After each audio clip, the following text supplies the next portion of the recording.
Avant, nous ne pouvions pas relever les infractions à la vitesse puisque ça nécessite bien sûr l'utilisation de cet appareil. On a pu constater, au-delà de cet appareil, à l'aide également de nos radars préventifs, vous avez vu qu'on a des radars pédagogiques au nombre de 3 qu'on dispose donc dans la ville et qu'on fait bouger au fur et à mesure des demandes des administrés et peut-être au fur et à mesure des demandes qui émergeront ce soir de cette réunion.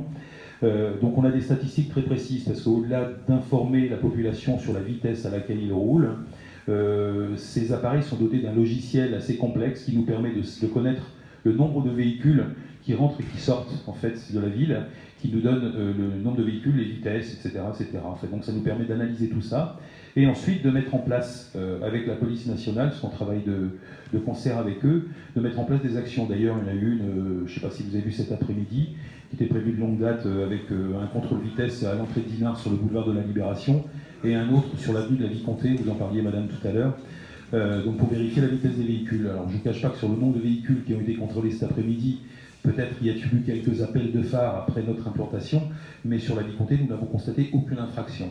Sur le boulevard de la Libération à l'entrée de Dinard, nous avons procédé à la verbalisation de 4 véhicules qui étaient en dépassement de vitesse. Donc ça c'est pour les vitesses. Donc le bémol que je voulais rajouter, c'est attention aussi à cette vitesse ressentie qu'on peut avoir de temps en temps sur certaines portions de voie publique. Je pense que notre directeur des services techniques, Stéphane Audouard, ne dira pas tout à fait le contraire, parce qu'on en parle assez régulièrement.